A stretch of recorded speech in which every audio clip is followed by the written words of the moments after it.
లంకె బిందెలు లేవు అంట. లంకె బిందెల కోసం ఎవరు తిరుగుతారు అర్ధరాత్రి? ఎవరు తిరుగుతారు మీ గద్వాల కోటకాడ? ఎవరు దొంగల? కేసు అయితే మీ మీద అయితే ముఖ్యమంత్రిని దొంగ అంటారా మీరు? లంకె బిందెల కోసం ఎవడన్నా తిరుగుతాడా? నాకు అర్థం కాదు. అవి ఉంటాయనుకుని సెక్రటేరియట్కి వచ్చినాడంటే ఈ మనిషి. అదొక్కటే కాదు, నేను ఢిల్లీ పోతే నాకు అపాయింట్మెంట్లు ఇస్తలేరు, ఎందుకంటే చెప్పులు ఎత్తుకపోతాడేమో అని భయంతో అపాయింట్మెంట్లు ఇస్తలేరంట.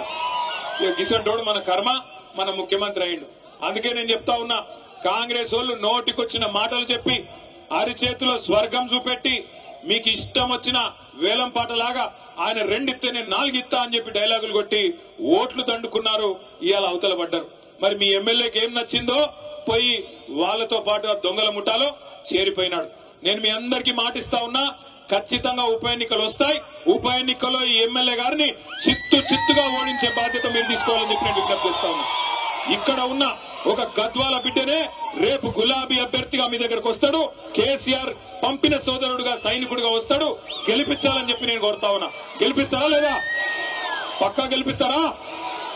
అప్పటిదాకా పోరాటం ఆగొద్దు. ఇవాళ మీరు దయచేసి గుర్తుపెట్టుకోండి, ఒక వర్గాన్ని కాదు అన్ని వర్గాలను ఈ ముఖ్యమంత్రి కాంగ్రెస్ పార్టీ మోసం చేసింది. దళితులకు చెప్పినారు, కేసీఆర్ గారు దళిత బంధు అనే పథకం తెస్తే ఆయనేందా ఇచ్చేది 10 లక్షలు, మమ్మల్ని గెలిపించండి 12 లక్షలు ఇస్తామన్నారు. ఒక్కల కన్నా వచ్చిందా 12 లక్షలు? అంబేద్కర్ అభయహస్తం అన్నారు, వచ్చిందా? అభయహస్తం శూన్యహస్తమైంది. ఆడపిల్లలు చదువుకుంటే స్కూటీలు ఇస్తామన్నారు, వచ్చినాయా స్కూటీలు? స్కూటీలు లేవు గాని లూటీ మాత్రం బ్రహ్మాండంగా చేస్తున్నాడు ముఖ్యమంత్రి. అట్లాగే 2 లక్షల ఉద్యోగాలు ఇస్తామన్నారు మా తమ్ముళ్ళకి. 2 లక్షల ఉద్యోగాలు ఏం చెప్పినారు ఆ రోజు? 2 ఉద్యోగాలు ఊడగొట్టండి, 2 ఉద్యోగాలు ఊడగొట్టండి, కేసీఆర్ది కేటీఆర్ది, మేము మీకు 2 లక్షల ఉద్యోగాలు మొదటి సంవత్సరంలోనే ఇస్తామన్నారు. ఎన్ని ఉద్యోగాలు ఇచ్చినారు? ఇప్పటికీ 10,000 కంటే తక్కువ ఉద్యోగాలు ఇచ్చి కేసీఆర్ ప్రభుత్వంలో ఇచ్చిన నోటిఫికేషన్లకు మేమిచ్చినామని చెప్పుకోనికే సిగ్గు కూడా లేదు ముఖ్యమంత్రి గారికి. ఎవడన్నా మందికి పుట్టిన బిడ్డలు మా బిడ్డలు అని చెప్పుకుంటాడా? గట్లున్నది కాంగ్రెస్ ప్రభుత్వం. అట్లాగే నిన్న మొన్న మీరు చూసినారు, ఇవాళ నేను ఇక్కడికి వస్తుంటే ఒక తమ్ముడు అలంపూర్ కాడ బండి మీదకి వెళ్ళి అరుస్తున్నాడు గట్టిగా, గణపతి బప్ప మోరియా కావాలయ్యా యూరియా అంటున్నాడు. గణపతి బప్ప మోరియా కావాలయ్యా యూరియా. ఎటువంటి దినం వచ్చిందంటే యూరియా కూడా బుక్కుతున్నారు కాంగ్రెస్ వాళ్ళు, దొంగనాయాలు. యూరియా కూడా అమ్ముకుంటున్నారు బ్లాక్ మార్కెట్ లో. అడ్డంగా దొబ్బుకొని పోయి రైతులకు ఇవ్వకుండా రైతులనేమో 4-5 రోజులు అక్కడ వానల్లో ఎండబెట్టి వానలో తడిచేటట్టు చేసి అది కూడా బ్లాక్ మార్కెట్ లో అమ్ముకుంటున్న దుర్మార్గులు రైతుల యూరియా అమ్ముకుంటున్నారు. పిల్లల గ్రూప్ 1 ఉద్యోగాలు కూడా అమ్ముకున్నారు.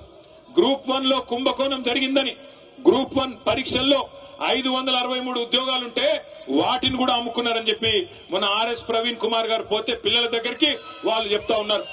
ఒక్కొక్క ఉద్యోగం, డిప్యూటీ కలెక్టర్ ఉద్యోగం 3 కోట్ల రూపాయలకు అమ్ముకొని మొత్తం 563 ఉద్యోగాలంటే దగ్గర 1700 కోట్ల రూపాయలు ఇలా దండుకున్నారు కాంగ్రెస్ నాయకులు. పిల్లల ఉద్యోగాలు అమ్ముకుంటారు, రైతుల యూరియా అమ్ముకుంటారు.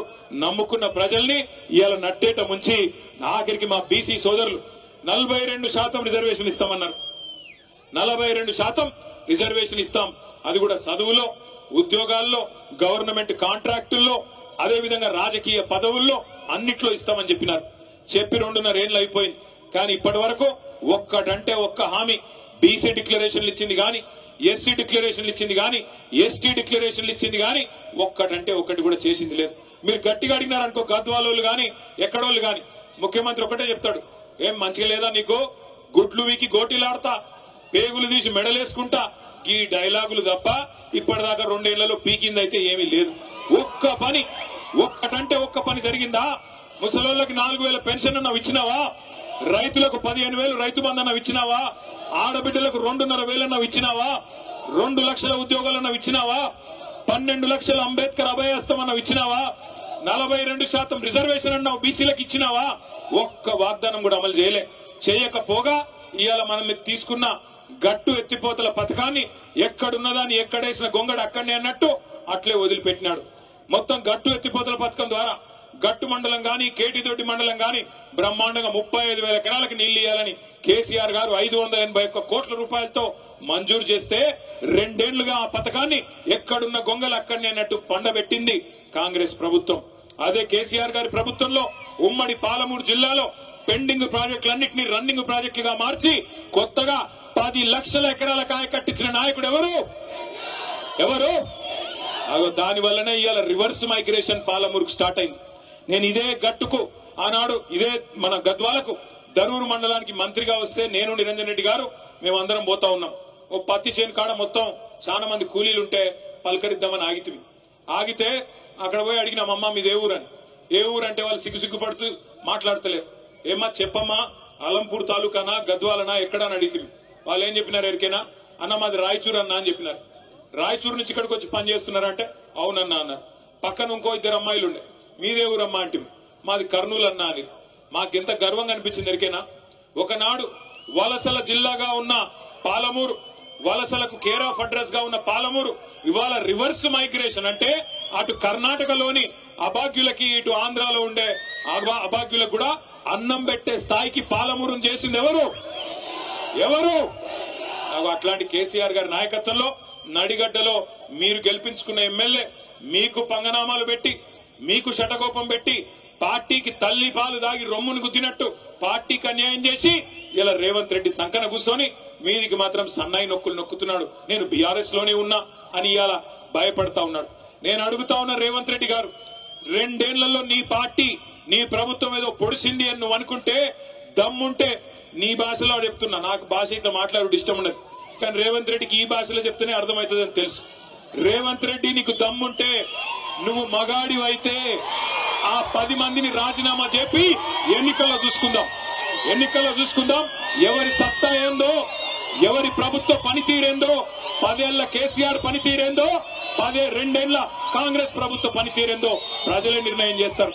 ఉమ్మడి మహబూబ్ నగర్ జిల్లాలో ఒకటే ఒక్క ఎమ్మెల్యే మా పార్టీ నుంచి నీ పార్టీలోకి వచ్చినాడు గద్వాలలో. ఇక్కడనే గద్వాల తేరు మైదానం నుంచి నేను సవాల్ చేస్తా ఉన్నా, రాజీనామా చేయి, ఎలక్షన్ కు రా, ఎవరేందో ఎవరి సత్తా ఏందో గద్వాల తాలూకా ప్రజలు నిర్ణయిస్తారని చెప్తా ఉన్నా.